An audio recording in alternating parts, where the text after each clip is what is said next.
Thank you, everybody. Thank you very much. Great honor. And thank you to my truly great friend, Vice President Mike Pence. He's terrific. And thank you to Miami. We love Miami. Let me start by saying that I'm glad Secretary of State Rex Tillerson and I, along with a very talented team, were able to get Otto Warmbier back with his parents. What's happened to him is a truly terrible thing, but at least the ones who love him so much can now take care of him and be with him. Also, my dear friend, Steve Scalise, took a bullet for all of us. And because of him and the tremendous pain and suffering he's now enduring, and he's having a hard time, far worse than anybody thought, our country will perhaps become closer, more unified, so important. So we all owe Steve a big, big thank you.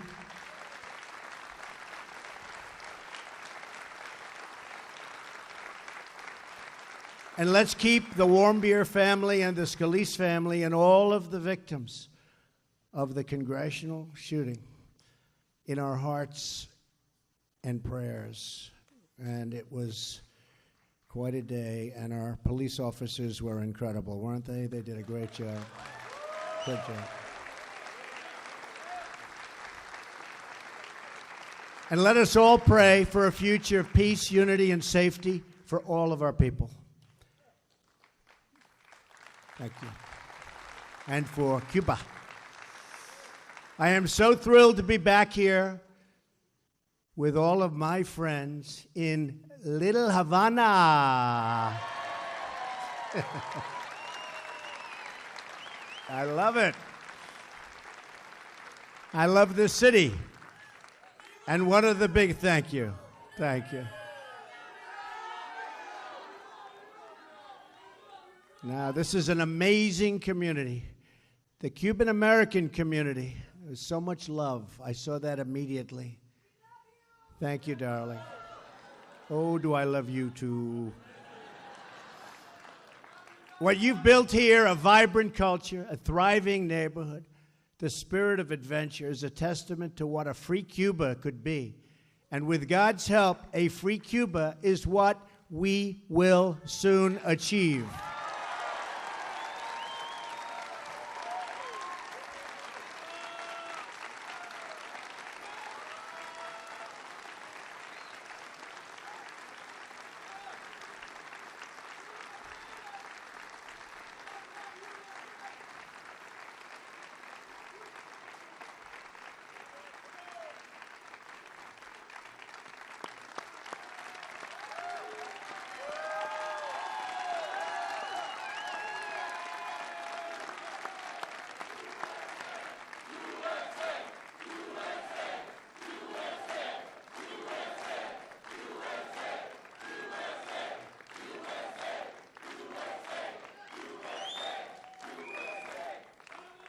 And I don't even mind that it's 110 degrees up here.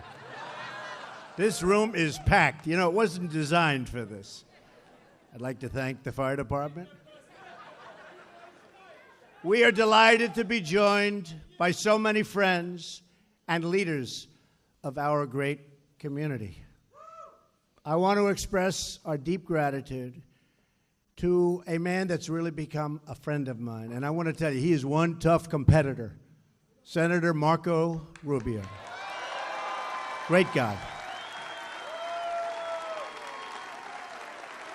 He is tough, man.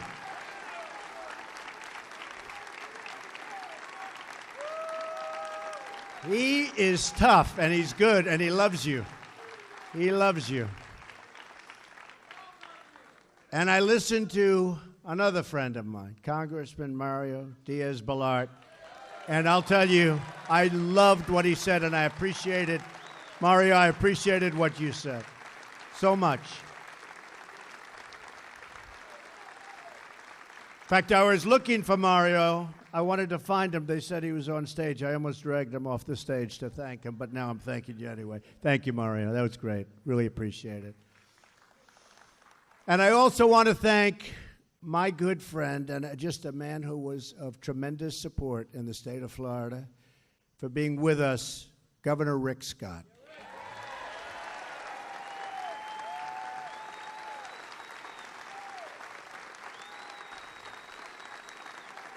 Great job. He's doing a great job.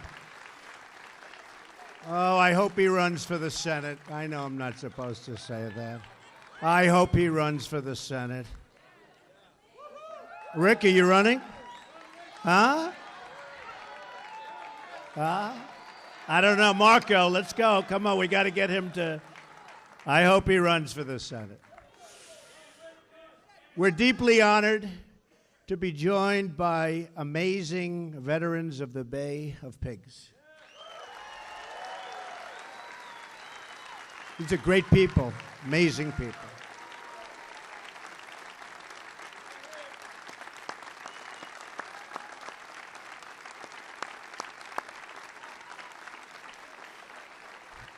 I have wonderful memories from our visit during the campaign. That was some visit. I was right before the election. I guess it worked, right? Boy, Florida as a whole and this community that supported us like by tremendous margins, and we appreciate it. But including one of the big honors, and that was the honor of getting the Bay of Pigs Award just before the election.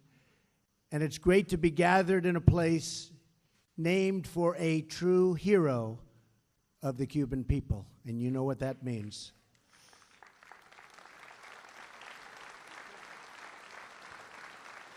I was also looking forward to welcoming today two people who are not present. Jose Daniel Ferrer and Berta Soler were both prevented from leaving Cuba for this event. So we acknowledge them. They're great friends, great help. And although they could not be with us, we are with them 100%, okay? We are with them, right? Finally, I want to recognize everyone in the audience who has their own painful but important story to tell about the true and brutal nature of the Castro regime. Brutal. We thank the dissidents, the exiles, and the children of Operation Peter Pan. You know what that means. And all who gather in the cafes, churches, and the streets of this incredible area and city to speak the truth and to stand for justice. And we want to thank you all for being a voice for the voiceless. There are people. It's voiceless, but you are making up the difference, and we all want to thank you. This group is amazing. Just an incredible, you are an incredible group of talented, passionate people. Thank you. Incredible group of people. Many of you witnessed terrible crimes committed in service of a depraved ideology. You saw the dreams of generations held by captive. And just literally, you look at what happened and what communism has done. You knew faces that disappeared, innocents locked in prisons, and believers persecuted for preaching the word of God. You watched the women in white, bruised, bloodied, and captured on their way from Mass. You have heard the chilling cries of loved ones or the cracks of firing squads piercing through the ocean breeze. Not a good sound. Among the courageous Cuban dissidents with us on stage here today are Carrie Roque, who was imprisoned by the Castro regime 15 years ago.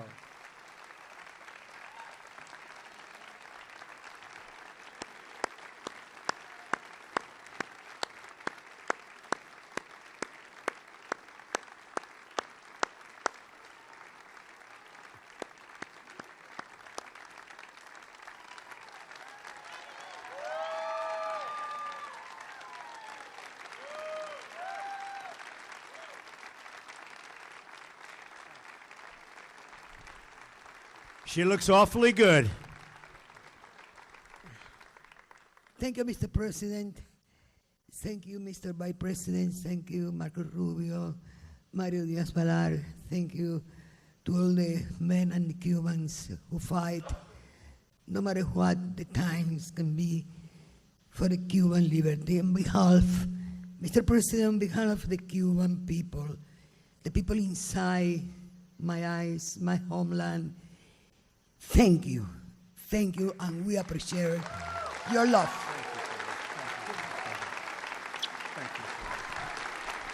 Wow.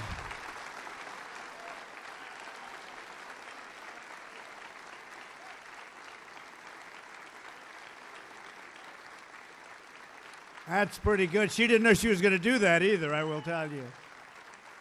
Thank you very much. Antunes, imprisoned for 17 years. Where is he?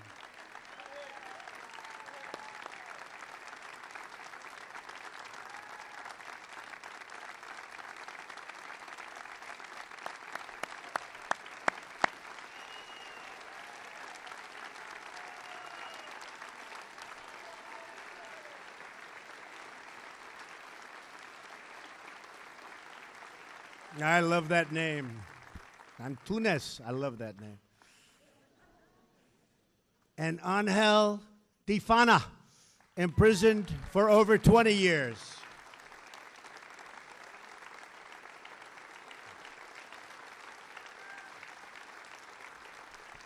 Thank you. Thank you. Very brave people. The exiles and dissidents here today have witnessed communism destroy a nation, just as communism has destroyed every single nation where it has ever been tried.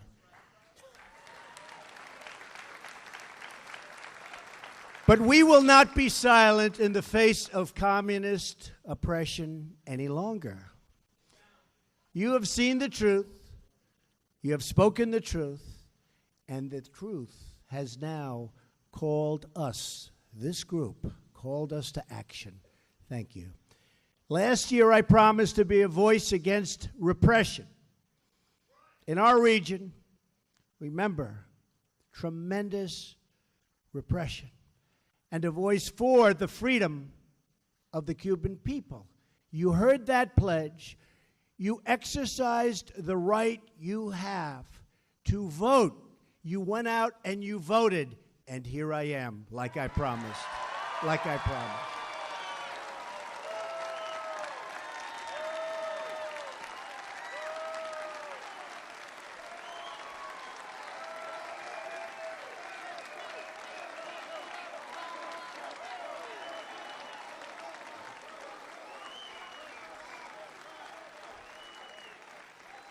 I promise you, I keep my promises.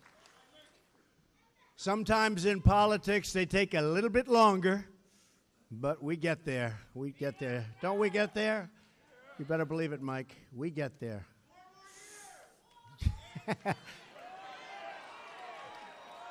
Thank you. Thank you. No, we keep our promise. And now that I am your president, America will expose the crimes of the Castro regime and stand with the Cuban people in their struggle for freedom. Because we know it is best for America to have freedom in our hemisphere, whether in Cuba or Venezuela, and to have a future where the people of each country can live out their own dreams.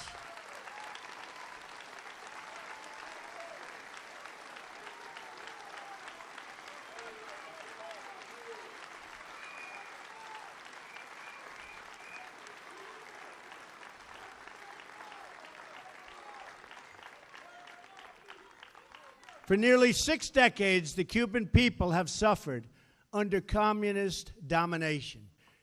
To this day, Cuba is ruled by the same people who killed tens of thousands of their own citizens, who sought to spread their repressive and failed ideology throughout our hemisphere, and who once tried to host enemy nuclear weapons 90 miles from our shores. The Castro regime has shipped arms to North Korea and fueled chaos in Venezuela. While imprisoning innocents, it has harbored cop killers, hijackers, and terrorists. It has supported human trafficking, forced labor, and exploitation all around the globe. This is the simple truth of the Castro regime. My administration will not hide from it, excuse it, or glamorize it. And we will never, ever be blind to it. We know what's going on, and we remember what happened.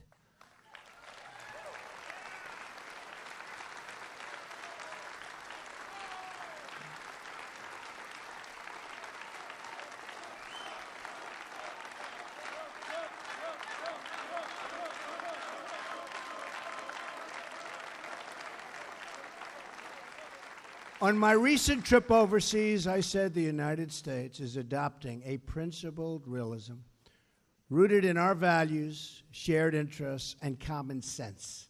I also said countries should take greater responsibility for creating stability in their own regions. It's hard to think of a policy that makes less sense than the prior administration's terrible and misguided deal with the Castro regime.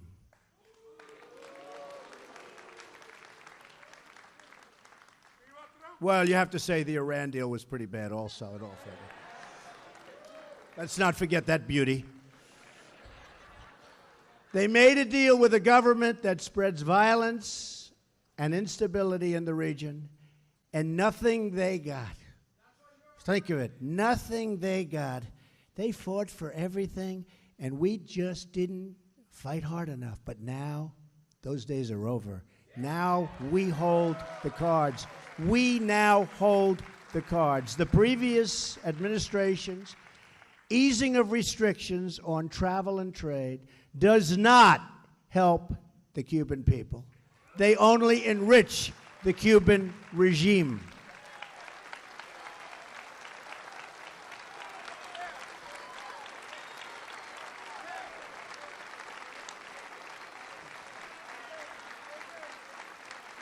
The profits from investment and tourism flow directly to the military. The regime takes the money and owns the industry. The outcome of last administration's executive action has been only more repression and a move to crush the peaceful democratic movement. Therefore, effective immediately, I am canceling the last administration's completely one-sided deal with Cuba.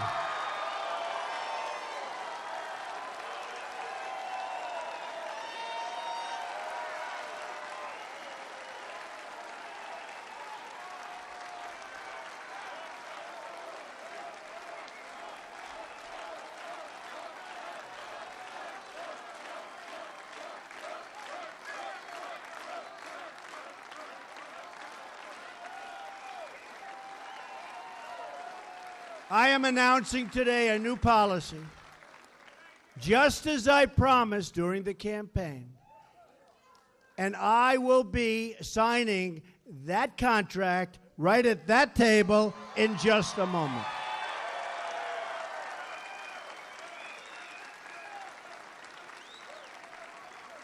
Our policy will seek a much better deal for the Cuban people and for the United States of America. We do not want U.S. dollars to prop up a military monopoly that exploits and abuses the citizens of Cuba.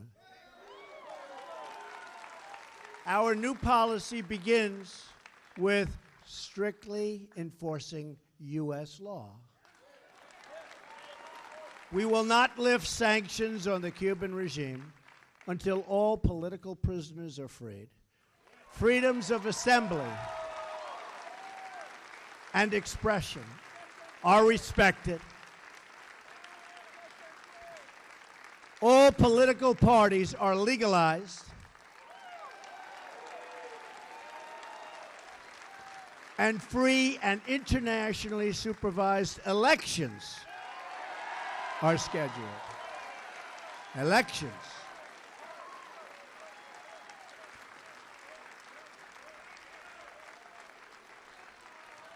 We will very strongly restrict American dollars flowing to the military, security, and intelligence services that are the core of the Castro regime. They will be restricted. We will enforce the ban on tourism. We will enforce the embargo. We will take concrete steps to ensure that investments flow directly to the people so they can open private businesses and begin to build their country's great, great future, a country of great potential.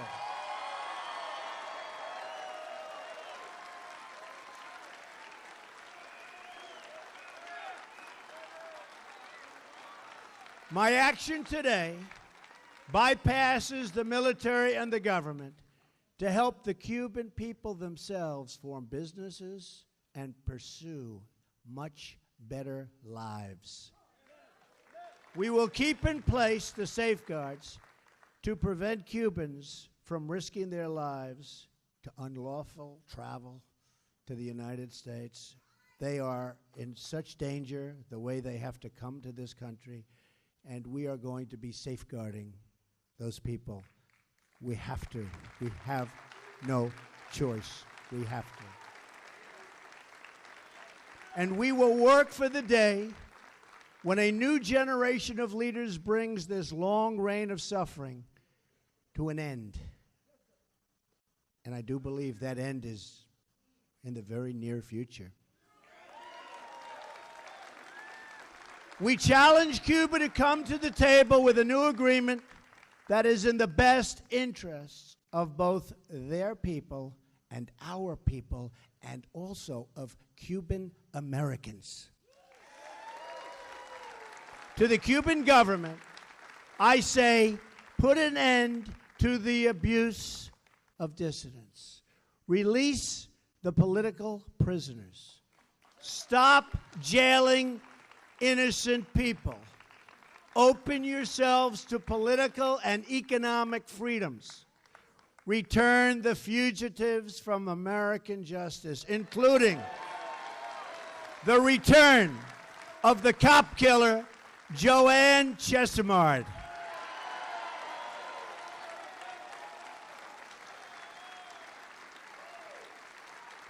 And finally, hand over the Cuban military criminals who shot down and killed 4 brave members of Brothers to the Rescue, who were in unarmed, small, slow civilian planes.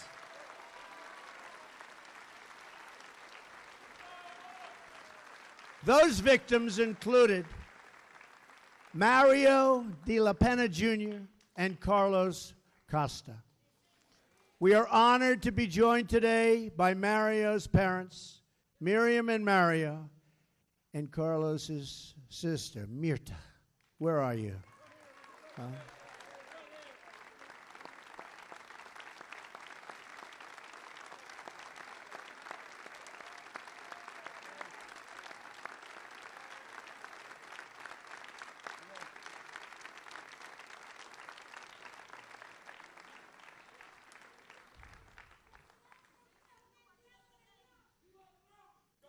Those are great, great parents who love their children so much.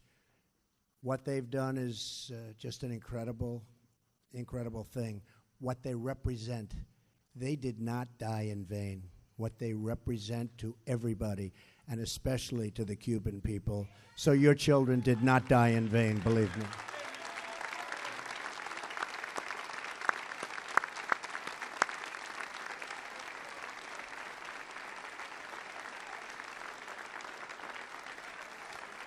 So to the Castro regime, I repeat, the harboring of criminals and fugitives will end. You have no choice. It will end. Any changes to the relationship between the United States and Cuba will depend on real progress toward these and the other goals, many of which I've described. When Cuba is ready to take concrete steps to these ends, we will be ready, willing, and able to come to the table to negotiate that much better deal for Cubans, for Americans, much better deal. And a deal that's fair. A deal that's fair. And a deal that makes sense. Our embassy remains open in the hope that our countries can forge a much stronger and better path. America believes that free, independent, and sovereign nations are the best vehicle for human happiness, for health, for education, for safety, for everything. We all accept that all nations have the right to chart their own paths, and I'm certainly a very big believer in that.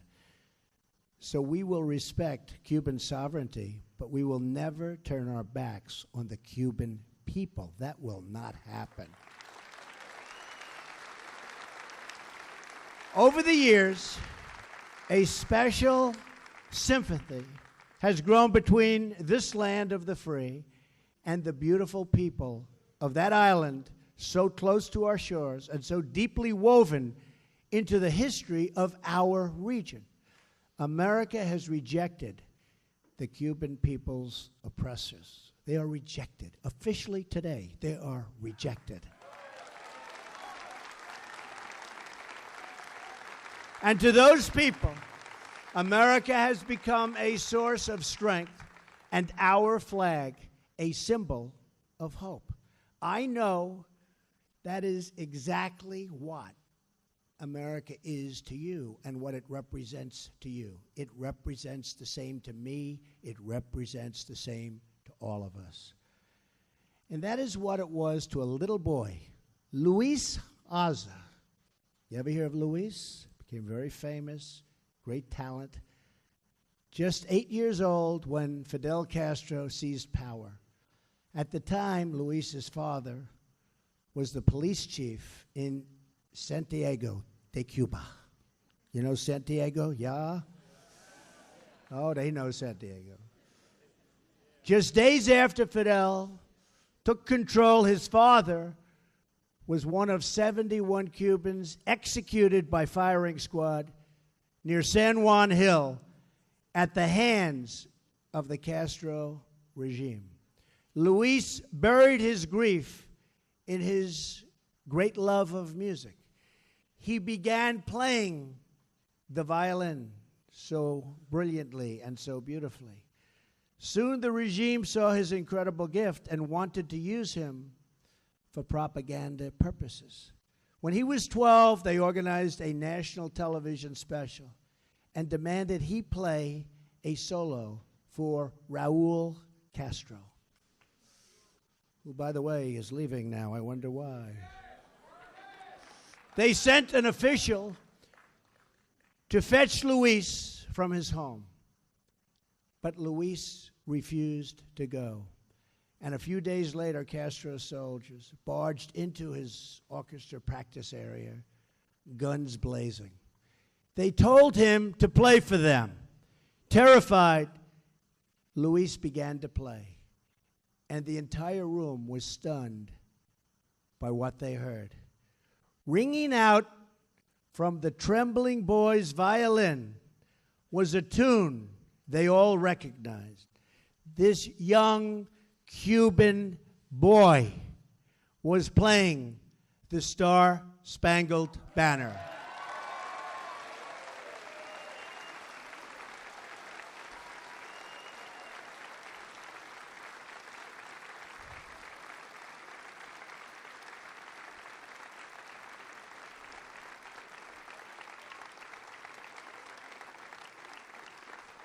Luis played the American national anthem all the way through. And when he finished, the room was dead silent. When we say that America stands as a symbol to the world, a symbol of freedom, and a symbol of hope, that is what Louise meant, and that is what Louise displayed that day. It was a big day. It was a great day. And that is what we will all remain. That was a very important moment, just like this is now for Cuba, a very important moment.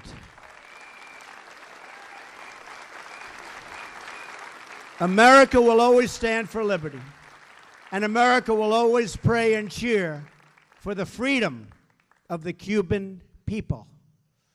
Now, that little boy whose story I just told you, the one who played that violin so beautifully so many years ago, is here with us today in our very, very packed and extremely warm auditorium.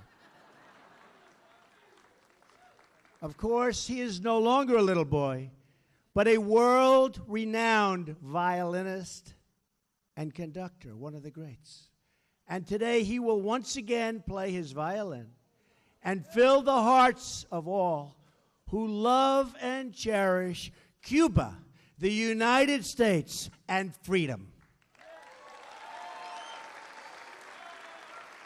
I would like now to invite Luis to the stage. Luis.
Thank you, Luis. I just said, so where were you more nervous, today or then? He said, honestly, I think today. That's pretty. Thank you, Luis. That was beautiful. So I want to thank Miami.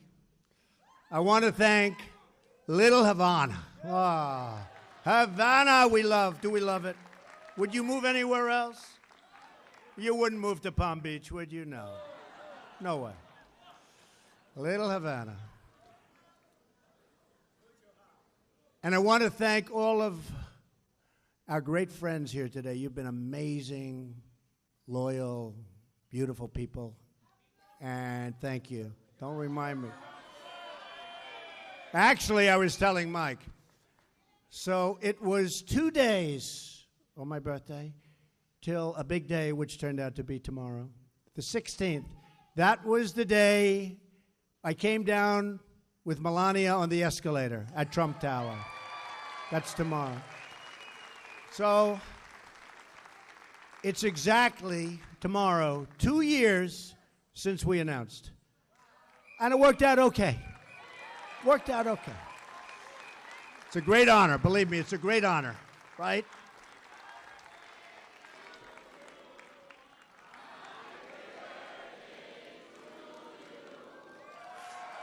Thank you.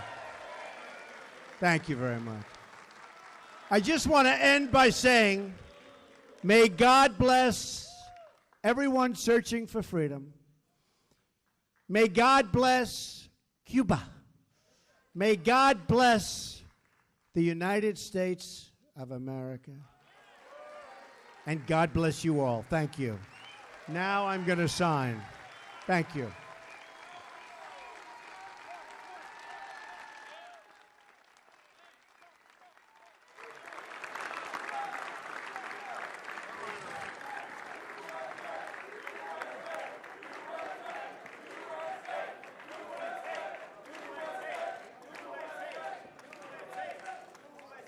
So this says, strengthening the policy of the United States toward Cuba. And I can add, strengthening a lot. So this is very important, and you watch what's going to happen. It's going to be a great day for Cuba. Thank you. Thank you very much.